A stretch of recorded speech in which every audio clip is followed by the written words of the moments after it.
Bien, buenos días con todos. En esta ocasión, en la sesión del Journal Club, eh, Luis Cabrera va a presentar el artículo de esta sesión.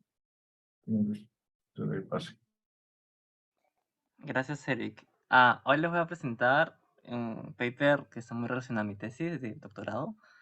Es Vigilancia molecular de malaria en la Amazonía peruana con un ensayo AmpliSec de Plasmodium falciparum, con un nuevo ensayo de AmpliSec de Plasmodium falciparum. Este trabajo es un trabajo de colaboración entre nuestro laboratorio y con el Instituto de Medicina Tropical Gamberes.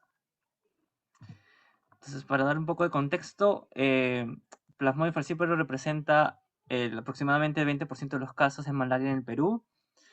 Ustedes pueden ver en esta gráfica cómo ha cambiado la incidencia y el número de casos de Plasmodium falciparum en el tiempo en el país. Y los colores acá representan los cambios en el tratamiento a nivel nacional. Y lo que ha pasado es que estos cambios se han dado principalmente porque se han detectado resistencia a esos fármacos y bueno, se decidió hacer el cambio, ¿no? Entonces actualmente, luego de los planes de la implementación de los planes de control o eliminación de la malaria en el país, pues se está en vías de eliminación de malaria a nivel de falciparum. Y otra característica importante de Plasmodium falciparum en el país es que se ha detectado o sea, en el tiempo se ha visto que se ha incrementado la proporción de cepas de lesiones en los genes PFHRP2 y 3. Y esto es importante porque estas lesiones están asociadas a las fallas en los test de diagnóstico rápido y eso puede ocasionar obviamente un, una menor, que no se diagnostique completamente todos los casos, ¿no? Entonces, si bien los casos de plasmodium falciparum en el país está bajando, hay algunos desafíos que se tienen que tener en cuenta para lograr su eliminación. Por eso la Organización Mundial de Salud en el 2019 hizo como una conferencia, una reunión para realizar use cases. Esos use cases, no sé cómo traducir en español, como yo lo he entendido, son una forma de sistematizar aplicaciones de las herramientas que tenemos nosotros para cierto contexto. En el caso específico de la malaria, lo que se puede aplicar son las tecnologías de epidemiología molecular, ¿no? Todas las herramientas de biología molecular que nos sirven para entender el comportamiento de la malaria. Y esas aplicaciones, esas aplicaciones se van a dar en el contexto de los planes nacionales de control de la malaria, ¿no? Entonces, en este caso es una forma de sistematizar qué es lo que se necesita, cómo se tiene que entregar la data, etcétera, etcétera. Los tiempos de acción es como bastante sistematizado. Y en base a, obviamente acá ustedes ven un ejemplo digamos, la aplicación es monitorear los cambios en los marcadores de resistencia asociados a los marcadores moleculares asociados a resistencia en el tiempo y el espacio, ¿no? Y cómo se debe dar esa aplicación. En base a esto, se han planteado algunos use cases y algunos tópicos para ser aplicados, y los tres tópicos más recurrentes, por así decirlo, son los que ustedes ven acá en estas tablas. Es estudiar los marcadores de resistencia, hacer estudio de genética de poblaciones, o usar la genética de poblaciones, y estudiar y seguir las lesiones en los genes HRP2 y 3. Y cada uno tiene cierta importancia, como ustedes pueden ver. Los marcadores de resistencia nos pueden predecir la respuesta al tratamiento, pueden hacer cambios en las políticas de tratamiento, como pasó en el país. La genética de poblaciones nos permite identificar flujo genético y eso puede estar relacionado también a flujo de los marcadores de resistencia. Nos permite distinguir casos importados y locales. Nos permite estimar el origen de los casos, especialmente en las zonas que ya están a punto de ser eliminados.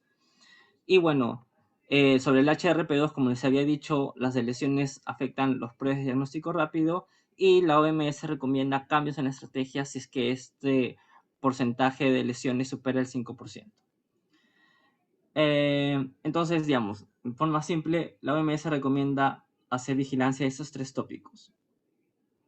¿cuál es lo que está pasando actualmente? Pues efectivamente existen herramientas moleculares que me permiten hacer análisis de esos 3 tópicos, esas 3 áreas, solamente que son eficientes como una sola herramienta. O sea, una herramienta que solamente me estudia marcadores, una herramienta que solo me estudia la genética de poblaciones, una herramienta que solo me estudia las deleciones, ¿no?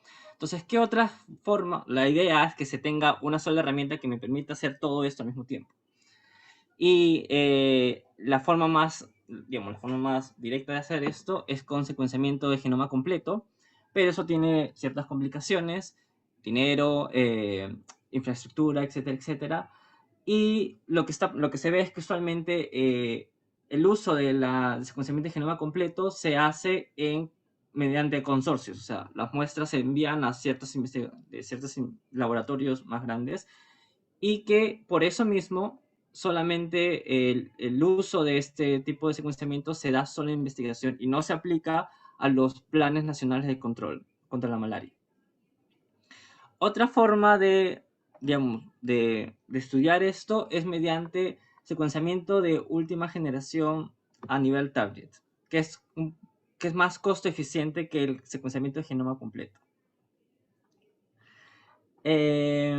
Y en el caso de ese tipo de secuenciamiento se utiliza SNPs en lugar de microsatélites, porque en los microsatélites hacer marcadores que básicamente son repeticiones de ciertos motivos, de ciertas secuencias de nucleótidos, pues ese secuenciamiento puede tener ciertas complicaciones al momento de hacer la amplificación.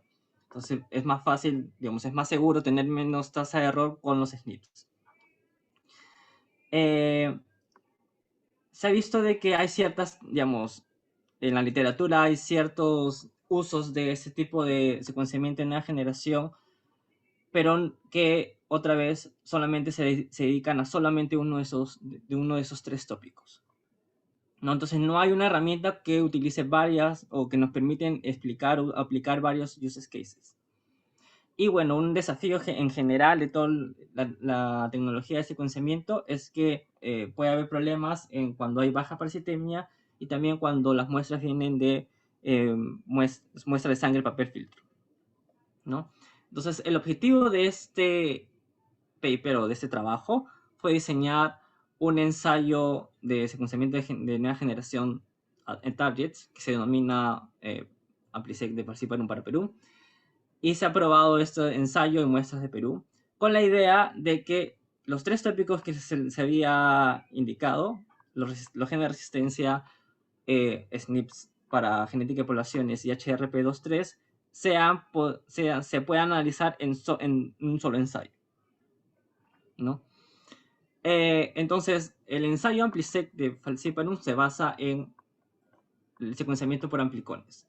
Entonces, básicamente lo que pasa es que se eligen los targets de interés, se diseñan primers para esos targets de interés y se hacen múltiples PCRs. Entonces, con dos múltiples PCRs, lo que se hace es generar un montón de aplicones de PCR que han amplificado los genes y los targets de interés, ¿no? Las zonas de interés que yo quiero analizar. Y luego se hace los procedimientos de secuenciamiento normal, que es remover los primers, añadir los aptámeros, los índices y luego hacer el secuenciamiento. En el momento de hacer, como ustedes pueden ver, esta forma de tecnología es, digamos, manual en el sentido de que los investigadores pueden seleccionar qué targets pueden entrar o no en su ensayo. Y para este ensayo, el grupo de investigación ha incluido 13 genes asociados a resistencia, 28 SNPs un barco de 28 SNPs específicos para Perú, para los análisis de genoma de genética de poblaciones, los genes HRP2 y 3 y algunos locus adicionales que va a servir para análisis posteriores. Entonces, bueno, eso es con un poco más detalles. Esos son 13 genes, los 13 genes de resistencia que fueron seleccionados en base a literatura, básicamente. Se revisó la literatura, se identificó qué papers y qué mutaciones están asociados a las mutaciones o a disminución de sensibilidad que se incluyó en el ensayo.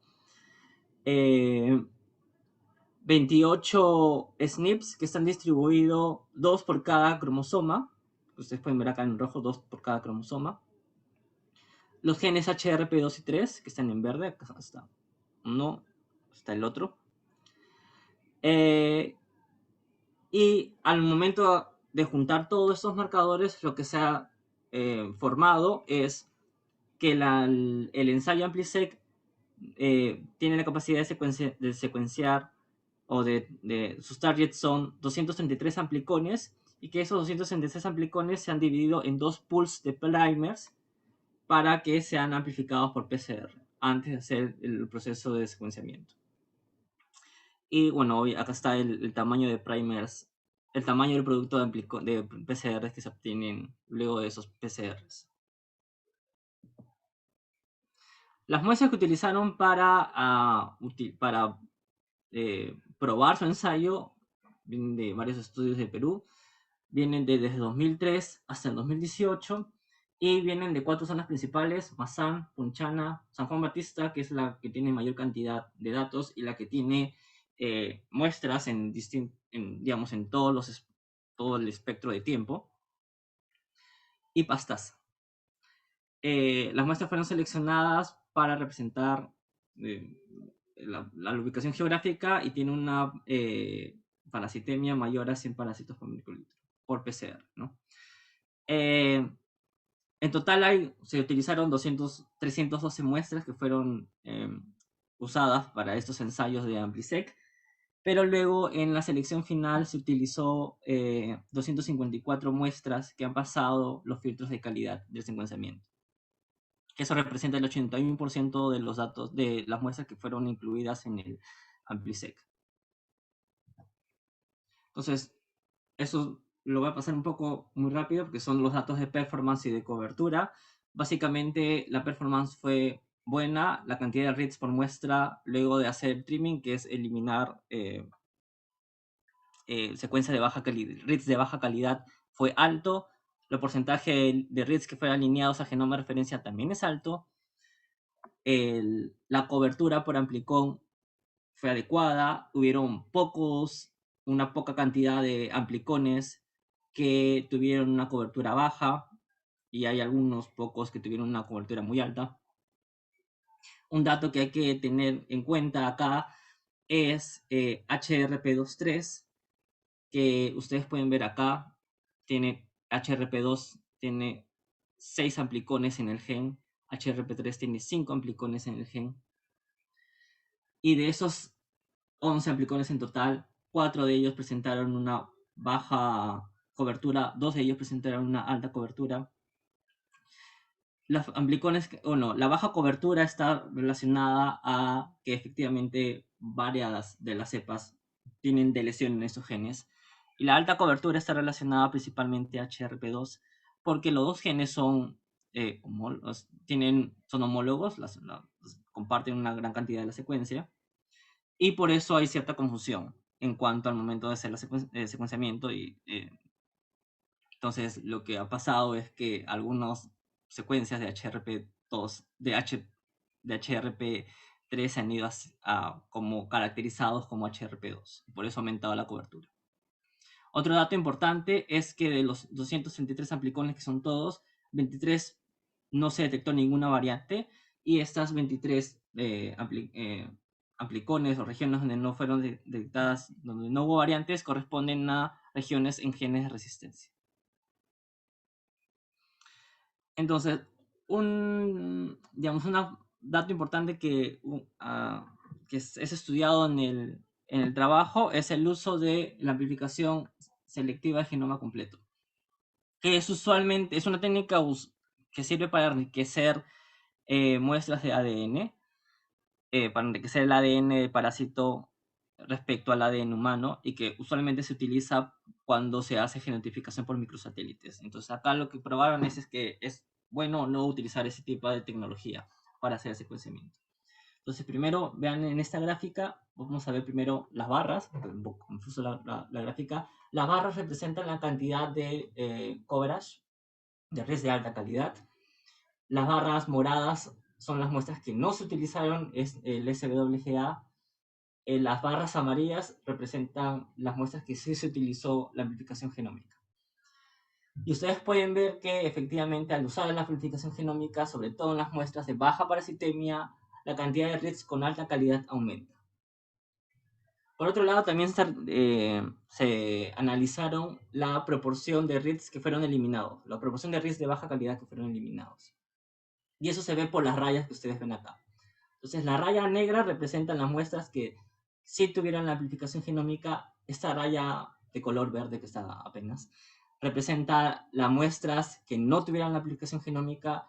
Y otra vez se puede ver de que cuando no se usa la amplificación genómica, la cantidad de reads que se eliminan, la cantidad de reads de baja calidad es mayor a la cantidad de reads que se eliminan cuando se utiliza la amplificación genómica, sobre todo a baja parasitemia.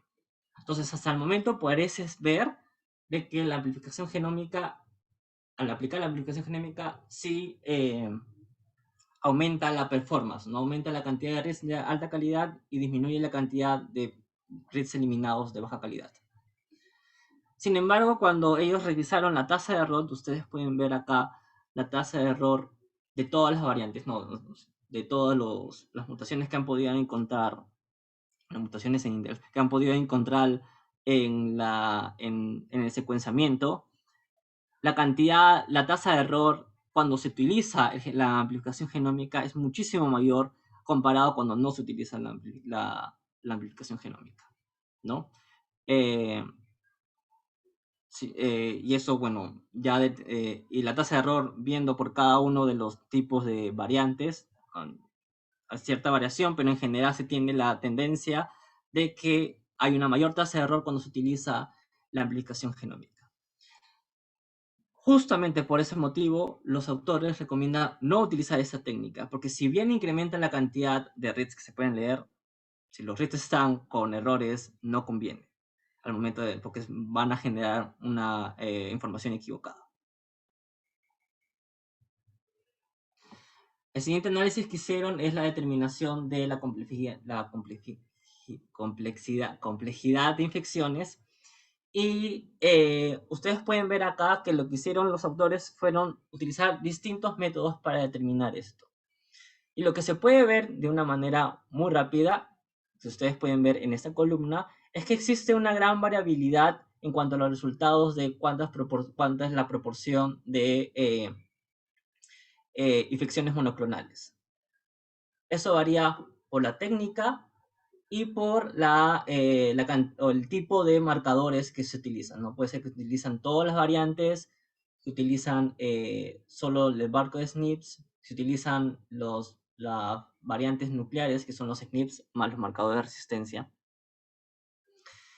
Y, digamos, lo que decidieron hacer en ese artículo fue utilizar la moda. La moda es un estadístico que es básicamente de un grupo de datos, cojo el que es más frecuente, ¿no? Entonces, por cada muestra tuvieron resultados de todos estos tipos de metodologías en cuanto a la clasificación si es monoclonal o policlonal, y utilizaron la moda, ¿no? O sea, si de 5 métodos, 3 me dicen que es monoclonal, entonces yo determino que es monoclonal.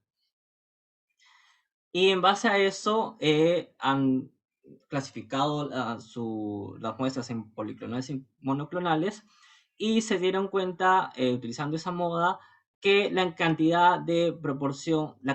proporción de infecciones policlonales ha ido incrementando en el tiempo. De 2003, que es 14%, bueno, del periodo 2003-2005, que es 14%, a 33% en el periodo 2014-2018. Hay algunos métodos que ellos resaltan que tuvieron digamos que la proporción que han obtenido similar, y que también es similar finalmente al método que utilizaron, que es el método de la moda. Sobre el HRP2 y 3. Entonces, para validar, y acá lo pongo entre comillas porque usaron solo 10 muestras, para validar lo que hicieron es, de los resultados que han tenido de las muestras de AmpliSec, voy a retroceder. Para clasificar con el método AmpliSec, lo que hicieron básicamente fue determinar si el gen está presente o no en base a la cantidad de amplicones que estuvieron presentes o no que pudieron ser detectados en el secuenciamiento. Luego de eso hicieron un threshold para determinar si es que HRP2 estaba presente, igual con HRP3. Y eso lo compararon con resultados de PCR. El PCR es la forma tradicional de determinar si es que el gen está presente o no en las muestras. Y lo que pasa es que para HRP2, digamos, el threshold que se ha determinado para definir si si está o no está presente, no es definitivo. Entonces hay algunas muestras que por la clasificación de AmpliSec está como HRP2 indefinidos. Para bypassear eso, por así decirlo, los autores decidieron clasificar las muestras no solamente por genotipos, o sea, si está presente o no cada uno de los genes, sino por si es que el resultado va a estar respecto a digamos, si la muestra podría ser detectada o no mediante el test diagnóstico rápido. Entonces, ellos definen que una muestra va a fallar al test diagnóstico rápido solamente si tiene la doble de lesión. Si tiene al menos alguno de los dos genes, ya sea el HRP2 o el HRP3, va a poder ser detectado en los test diagnósticos rápidos. Por eso, las muestras que tienen una clasificación indefinida por HRP2, pero que tienen el HRP3 presente, van a ser clasificadas como que van a ser detectados por la prueba de diagnóstico rápido. Entonces, con esa clasificación de si son o no, van a fallar o no al test, pues bueno, son pocas, pero las 10 muestras de AmpliSec coincidieron con las 10 muestras de PCR. Entonces, en base a, luego de hacer su clasificación, una vez más lo hicieron, hicieron la proporción de cepas que fallan al test diagnóstico rápido, que en pocas palabras es la cantidad de muestras que tienen la doble de lesión. Ustedes pueden ver acá que esa cantidad se incrementa considerablemente en el tiempo, ¿no? De pasar de 20% a un 73%. Sin embargo, acá hay que notar que sobre todo en las muestras más antiguas, la cantidad de muestras con un genotipo indeterminado, o sea, que tienen HRP2 indefinido, es bastante alto, ¿no? Es casi 50%. Sobre los análisis de genética de poblaciones, lo que hicieron primero es hacer clustering con PCA. Y acá hicieron un clustering, bueno, es el mismo clustering, solamente que los colores están coloreados por año y por distrito. Y lo que se dieron cuenta es que hay un cierto clustering por tiempo. Las muestras de años más recientes se diferencian un poco más de las muestras más antiguas.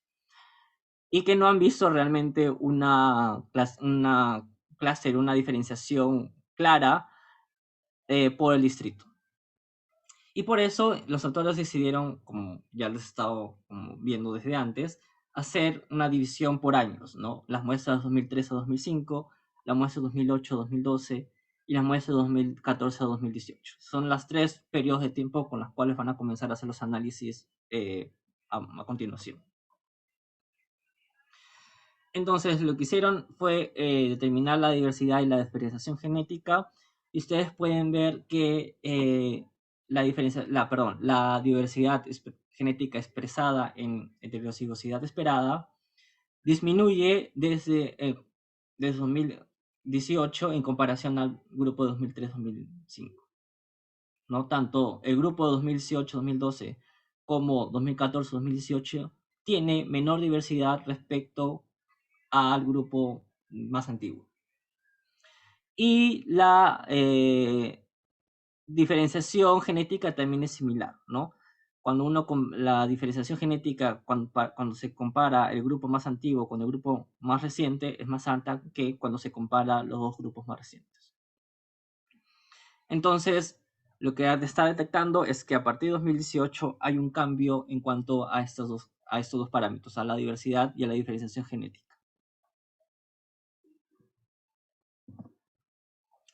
Luego lo que decidieron es determinar linajes, determinar haplotipos diferentes y determinaron la cantidad y cómo cambian la proporción de estos linajes en los tres grupos de tiempo. Y lo primero que pueden ver es que la cantidad de linajes en el tiempo disminuye. La cantidad de linajes distintos que obtenieron en el 2000, en el periodo más antiguo fue 23, en el periodo más reciente fue 11.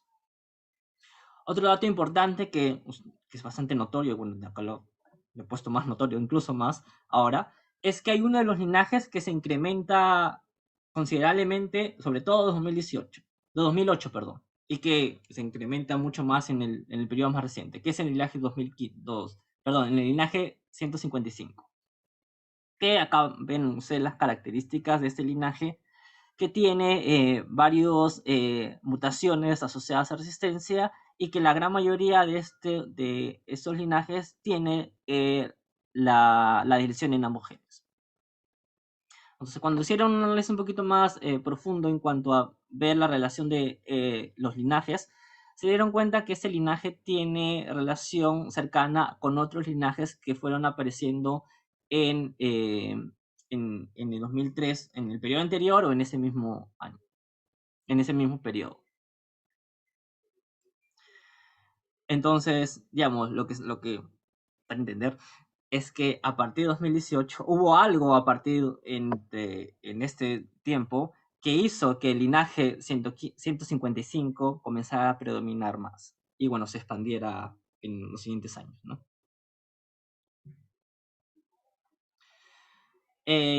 Bueno, respecto a los análisis de estructura proporcional, ellos hicieron un análisis discriminante de componentes principales, que es un PCA un poco más, digamos, estricto. Y lo que pueden ver acá es que es muy claro la diferenciación en tiempo. Las muestras más antiguas están hacia la derecha, las muestras más recientes están hacia la izquierda. Y hay una cierta diferenciación entre las muestras mucho, mucho más recientes, 2014 y 2018. Y luego lo que hicieron fue determinar cuáles son las variantes, las mutaciones que están en estos dos componentes principales, y se dieron cuenta de que que finalmente es lo que explicaría la diferenciación que uno ve en este gráfico, y se dieron cuenta que en el eje X hay mutaciones en estos dos genes de resistencia y en el eje Y hay mutaciones también en otros genes de resistencia y SNPs que han sido utilizados en la genética de poblaciones.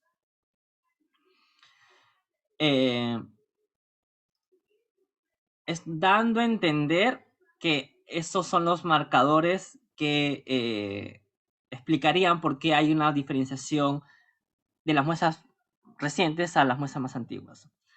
Sin embargo, digamos, es una especulación en base a los resultados, porque no hay un histórico, digamos, no hay un correlato histórico respecto a que estos dos genes, o los fármacos asociados a estos dos genes, resistencia a estos dos genes, se hayan dado en el país, ¿no?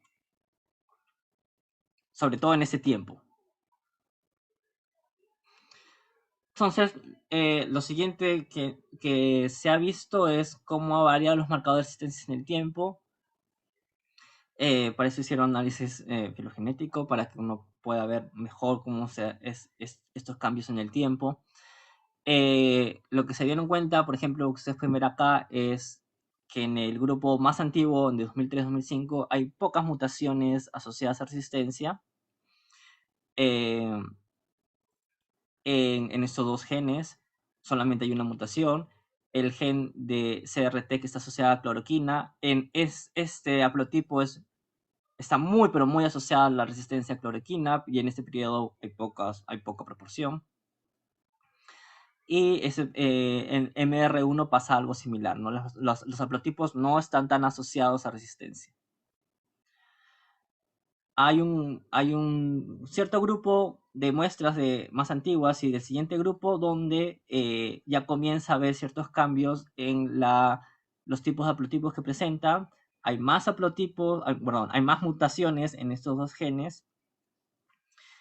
El haplotipo que está súper relacionado, súper asociado, por así decirlo, a la resistencia a cloroquina está presente.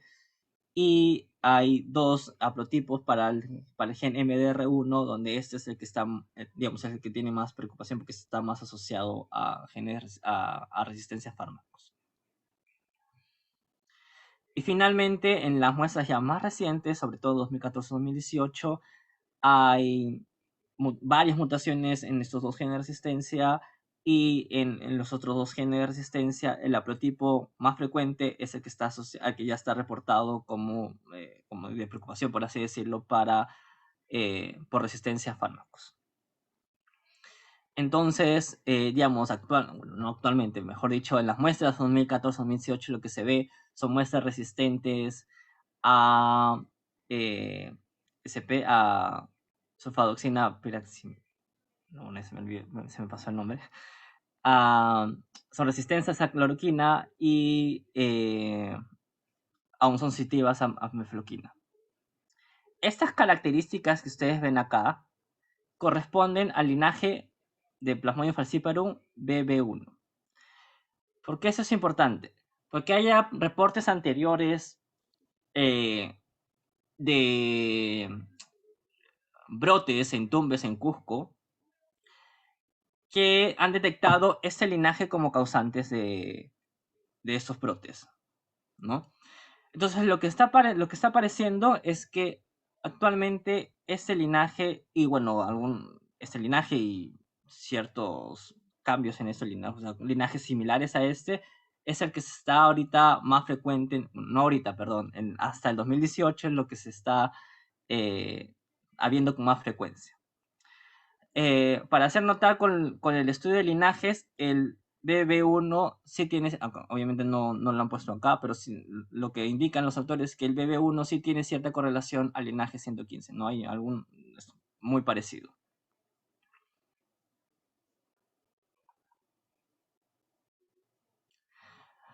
Luego, digamos, hay ciertos análisis respecto a los marcadores de resistencia a artemisina, que es finalmente el fármaco que está siendo actualmente utilizado contra el Plasmodium falciparum, y para resumir todos los datos que ustedes ven acá, no han detectado ninguna mutación que ha sido asociada a resistencia a artemisina. Hay cambios en haplotipos, han detectado mutaciones nuevas, pero que hasta ahorita no están asociados a artemisina, ¿no? Entonces, hay cierto, digamos, la conclusión final de esta parte respecto a los marcadores de resistencia a artemisina en comparación a estos fármacos es que no hay ninguna mutación asociada y que por ahora no hay resistencia a este fármaco. Bueno, no hasta el 2018. Entonces, una cosa más que discuten y que lo he puesto acá como resultado es comparar la costo-efectividad de este ensayo AmpliSec con la secuenciación de genoma completo. Y ellos han determinado eso comparando los precios tanto en Bélgica como en Perú, aunque acá es más costoso, como ustedes pueden ver acá. Cuesta más comprar las cosas en Perú que en Bélgica. Perdón. Y al momento de hacer el análisis de calcular el costo por muestra, ustedes pueden ver acá que el AmpliSec tiene menor costo por muestra que el secuenciamiento de genoma completo. Sin embargo, una corrida cuesta muchísimo más, una corrida de AmpliSec cuesta muchísimo más que hacer una corrida de genoma completo, secuenciamiento de genoma completo. Entonces esto ya finalmente, no es que lo discuta mucho, pero yo lo pongo acá porque finalmente utilizar uno o el otro va a depender, uno, del presupuesto, porque si bien por muestra cuesta menos, hacer una corrida tienes que conseguir 15.000, 20.000 dólares. Y sobre todo, de qué es la pregunta de investigación que quieres usar, ¿no?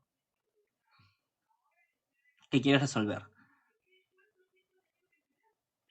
Entonces, como parte de la discusión, no están surgiendo resistencia a artemisina en el Perú, al menos hasta 2018. Obviamente falta probar o incluir, falta probar las mutaciones que se han encontrado acá. Falta incluir nuevas mutaciones que, digamos, reportes recientes se han visto que pueden ser asociadas a artemisina y que no fueron incluidas en el set por tiempo, básicamente.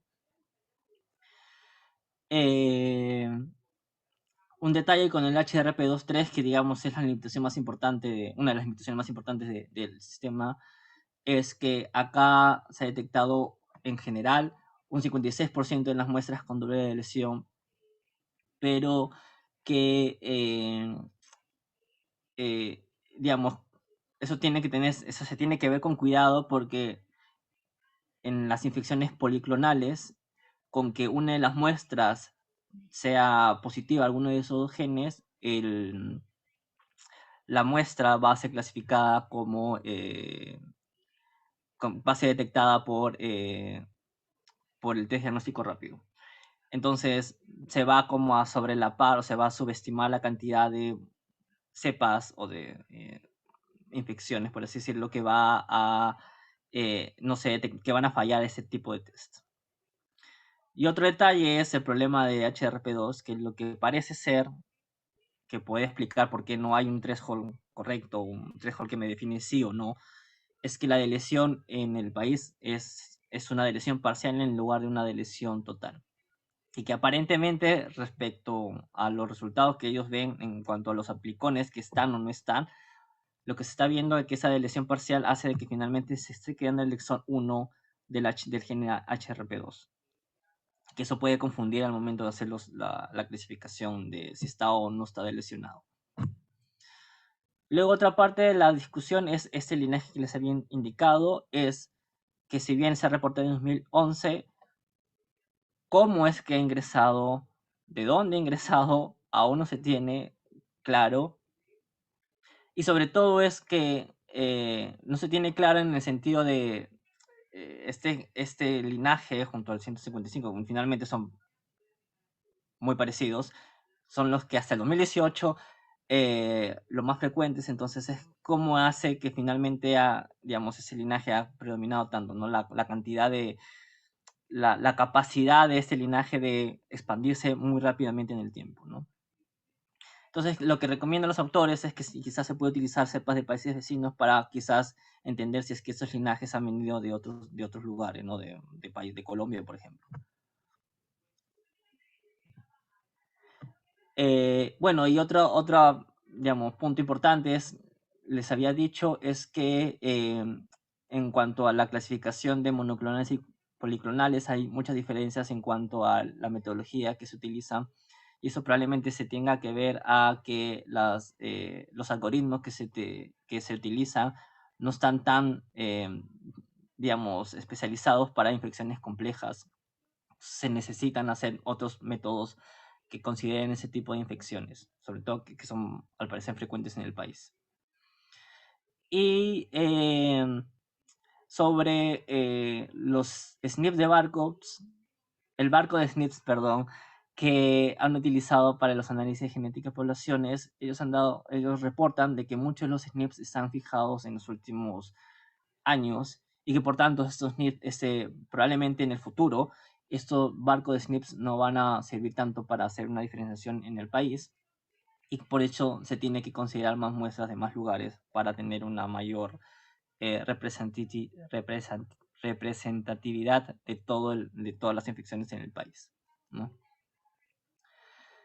Entonces, para concluir, bueno, se diseñó el ensayo Amplicé de Falciparum que nos da información en estos tres tópicos.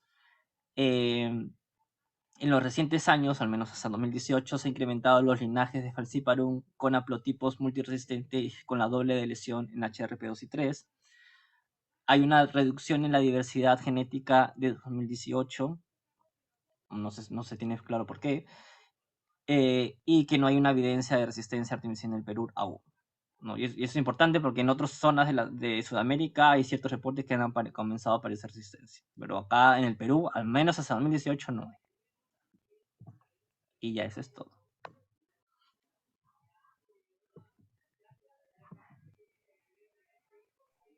Gracias, Luis. ¿Alguien tendrá alguna pregunta para Luis?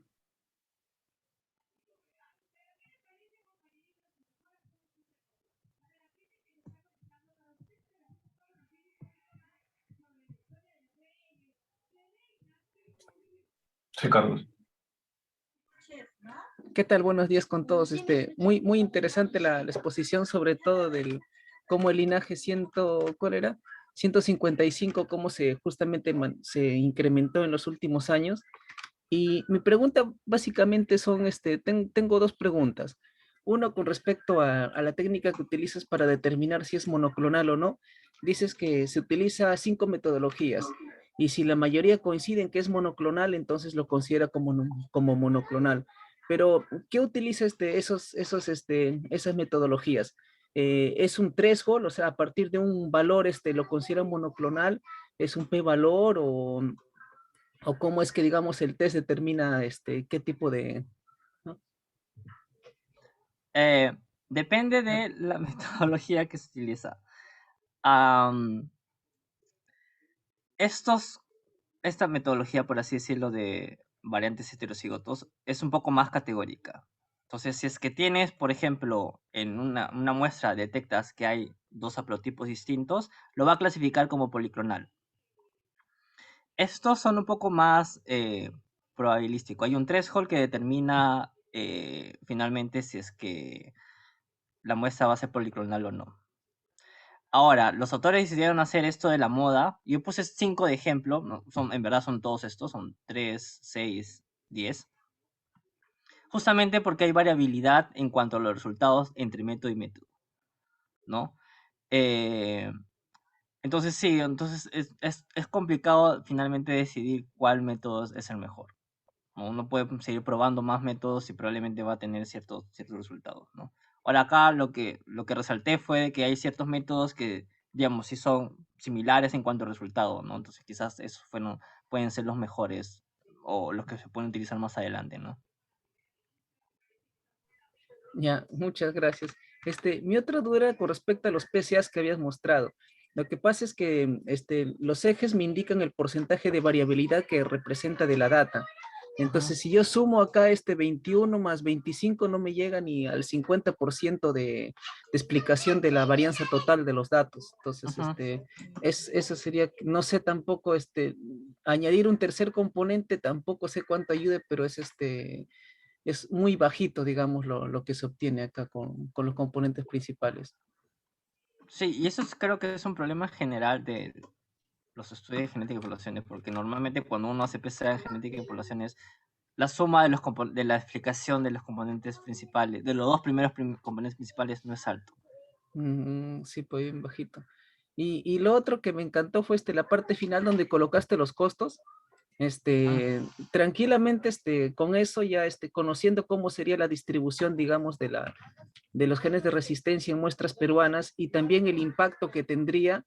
Faltaría solamente añadir eso, o sea, el impacto, o sea, qué tanto se gana con una persona, digamos, que logras diagnosticar justamente si tiene o no los genes de resistencia y cuál sería ese impacto, o sea, si se le da un mejor tratamiento o algo. Con todo eso ya se puede, ya hay unas metodologías de costo-efectividad que contempla todo eso, incluso hasta contempla el efecto que una persona esté enferma, los días de trabajo, o si hay una fatalidad también, hasta son tan fríos que hasta las fatalidades también le agregan un coste económico y justamente se ve ahí el costo efectividad. Pero ya teniendo todo esto, ya es un gran avance para hacerlo otro tipo de estudio ya. Solamente ese era nada más mi comentario, pero ha estado bien interesante la exposición.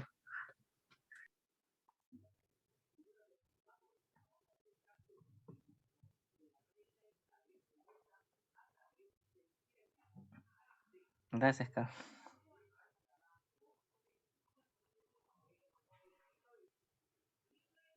Claro. Bueno, creo que además tiene preguntas. Bueno, yo sí tengo una duda, algo que no me había percatado. Ellos reportan que la complejidad de la infección parece que va en aumento, ¿no? El porcentaje. O sea, Sí, conforme aumenta el tiempo, conforme pasa el tiempo. sí. Pero también reportan que conforme pasa el tiempo, la diversidad genética va variando, ¿no? Se ha medido en lo que es la Vais disminuyendo, heterocigosidad. sí. Eso no, o sea, no sé, Sí, pero es creo un que no es poco. Sí. contradictorio. Y no discuten mucho de eso. Esa parte yo No, no no me discuto, acuerdo. no. Pero sí, sí es cierto. Ahora, también esto de la complejidad, esto como que otra vez acá agarrarlo con pinzas, porque esto como como tiene resultados tan variables la complejidad. Sí, pues. Pero sí, eso es lo que lo detectan.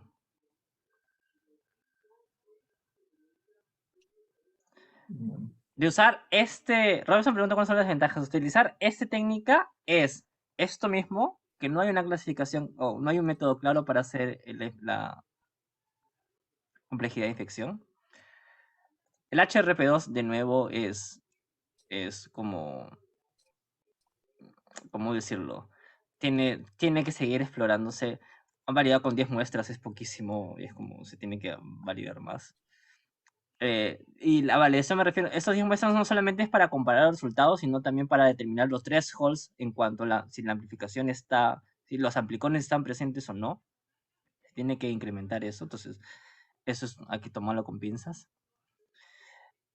Otro es justamente esto, dependiendo si tú quieres ver diferenciación por espacio, no te sirve. Porque ustedes pueden ver de que no por más de que, sobre todo utilizando todas las variantes, que ya vendría a ser como que utilizando ya la mayor cantidad de SNPs, por así decirlo, no permite hacer una diferenciación clara, un clustering claro por lugar, Es con ¿no? todas las variantes, no es Sí, es con el con todas las marco. variantes.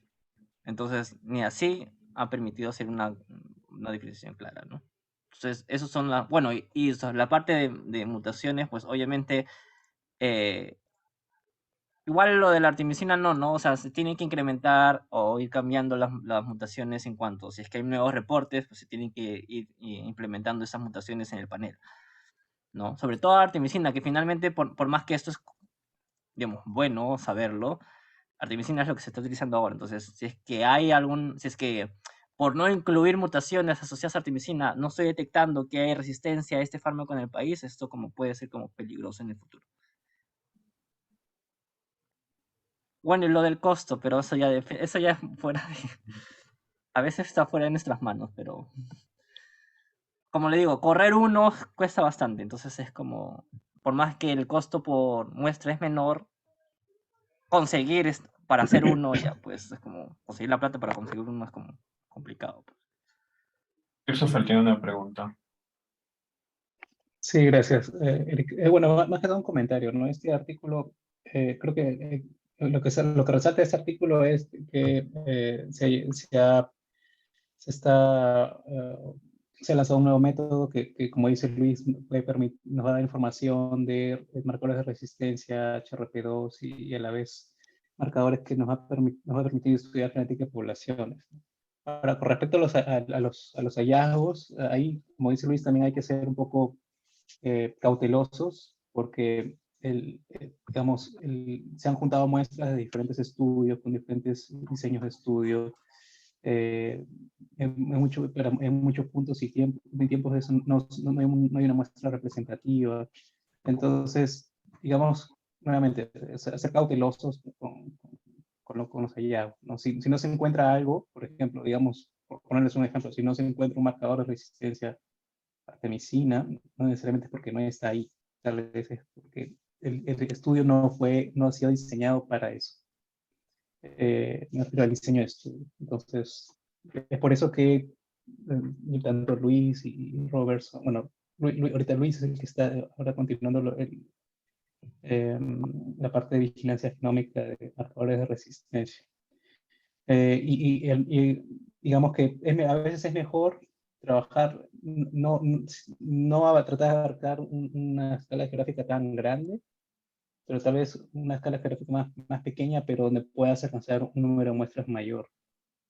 Y sobre todo teniendo en cuenta de que hay ciertas señales de que podría haber tal vez resistencia a alguno de los fármacos que se está dando actualmente. Entonces, eso hay que tener en cuenta. Y lo otro, Luis, tal vez sí puedes hacer un comentario, porque en el marco de tu tesis de doctorado, estás comparando, o quieres evaluar quieres comparar este método con los microsatélites. Entonces, yo quisiera saber cuáles son el índice o la estrategia que planeas usar para poder compararlos.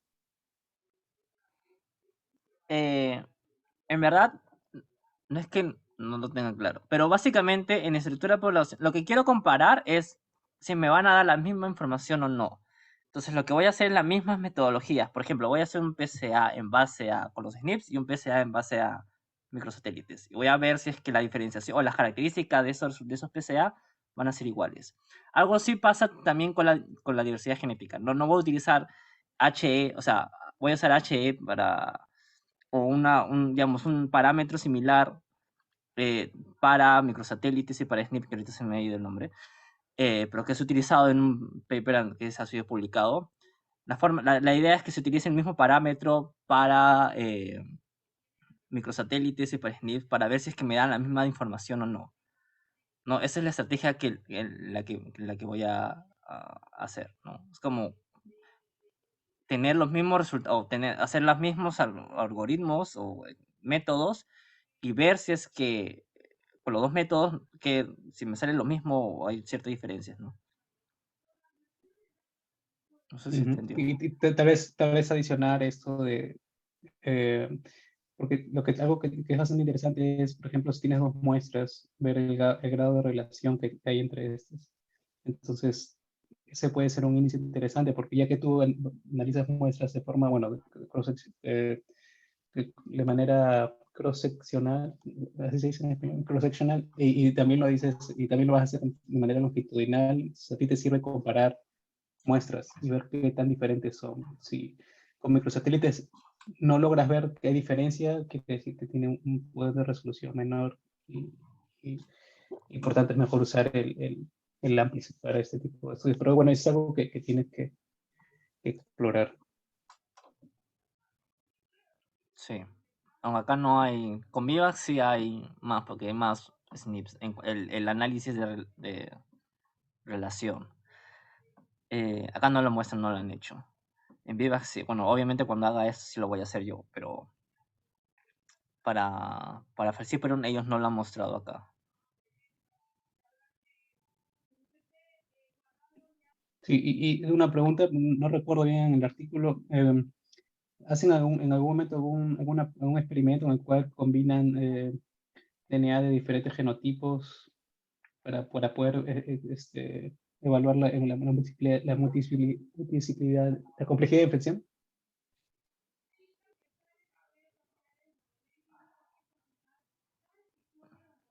Me parece que sí, pero no me acuerdo bien. Lo que pasa es que eso no se ha publicado. Entonces, hay dos versiones del preprint. Y me parece de que el primer preprint sí ponen ese resultado y en el preprint que finalmente se mandó a la revista, no. Si es que no me equivoco. Pero sí han hecho eso. Sí recuerdo haber leído en algún lado, al momento de estar combinando, leyendo los dos lados, sí recuerdo que han hecho eso. Y que también han hecho, bueno, no por no complejidad, no, también han comparado con resultados de genoma completo para ver tasa de error. Entonces sí hay esos resultados, pero no los incluí y tampoco lo tengo claro si es que en la versión final lo pusieron o no. Ujú. Y una última pregunta. ¿Hay otros paneles reportados que den información similar de mejora de resistencia? O sea, de resistencia sí, pero, o sea, similar en el sentido de esos tres, no. De resistencia sí, o sea, de resistencia y por separado sí hay, para resistencia o para barcodes, ¿no? Pero no son tan específicos como para Perú. Acá se utilizó, o sea, se utilizó genomas reportados para identificar SNPs de barcodes de Perú. Pero los SNPs, los paneles de SNPs es a un nivel más global, ¿no? Utiliza datos de genomas de todo el mundo. De HRP2 no hay, o sea, de secuenciamiento para HRP2 no hay, eso sí no hay. Bueno, lo que dices sí tiene bastante importancia, ¿no? Ese barcode específico para parásitos de la Amazonía peruana. Hay otro barcode que lo usan para el sudeste asiático. Y eso sí es bastante importante porque hasta hace unos años usábamos marcadores, por ejemplo, que se reportaban no sé, en Vietnam y los tratábamos de utilizar en Perú y no tenía mucha variabilidad y viceversa. Tiene sentido. Entonces, sí, sí, pero al principio trabajábamos así con marcadores que reportaban otros autores y bueno, obviamente si trabajas con marcadores que no son polimórficos, bueno, vamos a tener estimados de diversidad que son bajos, ¿no? Entonces, esta es también de las cosas relevantes de este panel, que es específico para estos de la Amazonía peruana.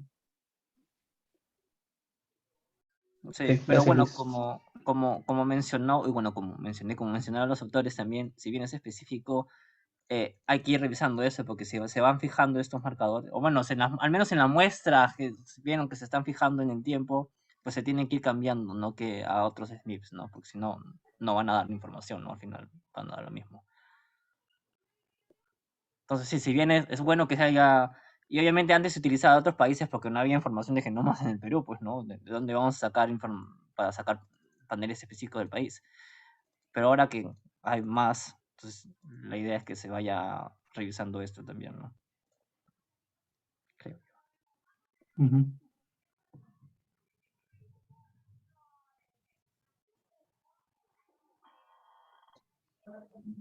Muy bien.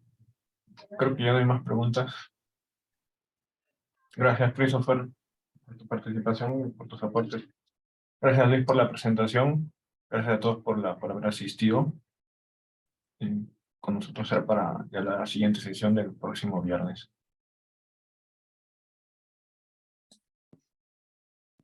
Gracias a todos. Buen fin de semana. Gracias, Eric. Gracias.